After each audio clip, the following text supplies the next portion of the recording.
This is lab 10 in the cat specimen. So again, we're starting in the axilla, and then we'll be opening the chest.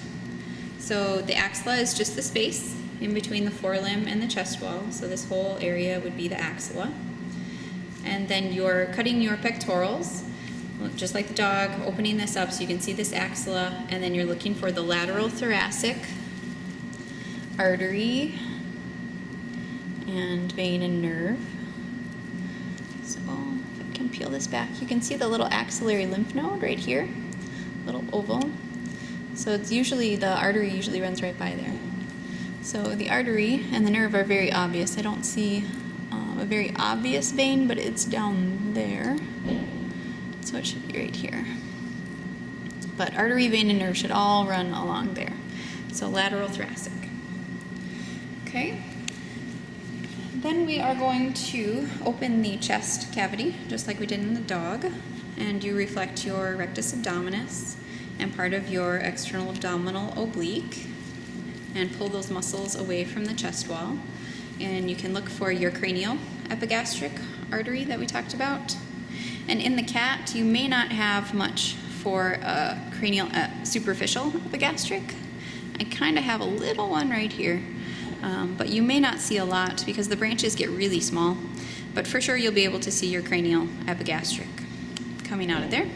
So then I've opened the chest wall on the right side, and you can see in here we'll have cuts along the top side, just like the dog, where you stick the snips or even a scissors, and the cat will work, and you snip along the tops inside.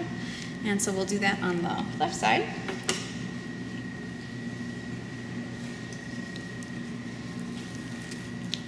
So here reflected your rectus abdominis, and all your other muscles are reflected, and go a couple of centimeters lateral to the sternum, and just snip all the way up to the first rib.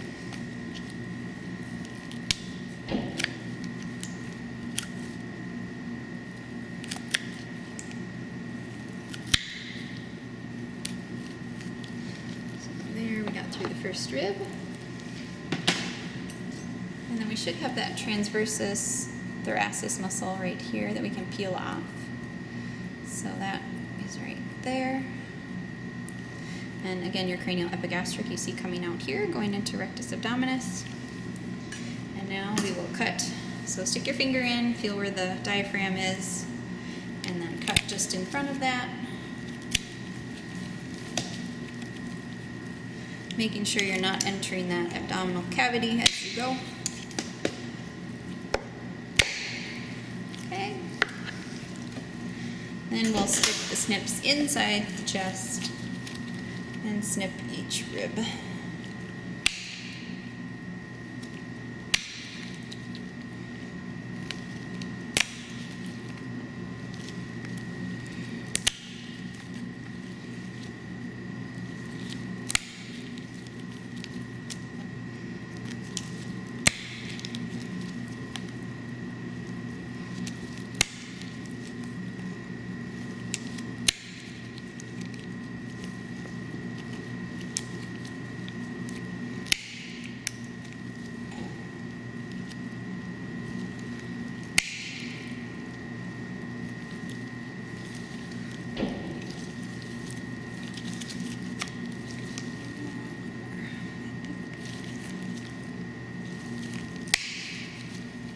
Go. So there you can see that it's still attached but can be hinged open to look inside the chest. So we'll go back to the other side.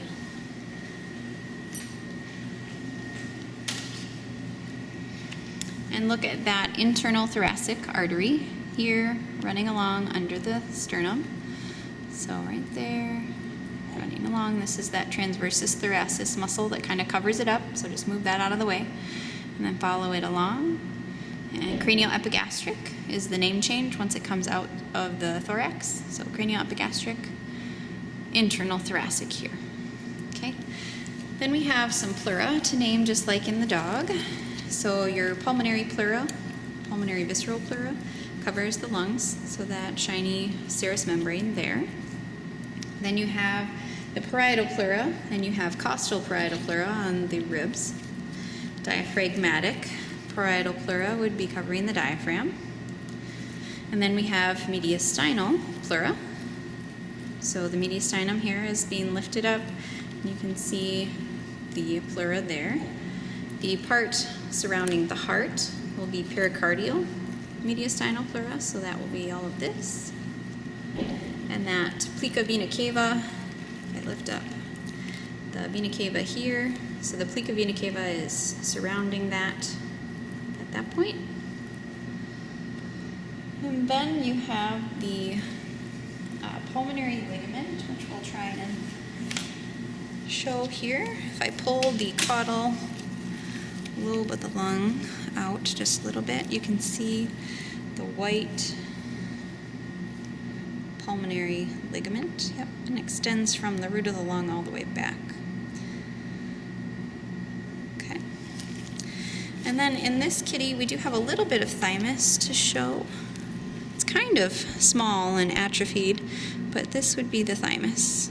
It's kind of tan, lobulated looking right here, and that's in the mediastinum. And then we also have, so if you just go on the caudal edge of your ribs and take your little scissors and go like this and pull that costal pleura away, you'll actually be able to see the intercostal nerves. So those are on the caudal aspect of each rib, so there's an intercostal nerve. And then you have the intercostal arteries also running along each rib. So you have dorsal intercostal, which would be up here at the dorsal aspect, and then you'll have ventral intercostal, so that will be at the ventral aspect. Again, they're not separate because they anastomose, and so they're continuous with each other, but dorsal intercostal up here, ventral intercostal down here, and then just intercostal nerve. And I believe that's it for lab 10.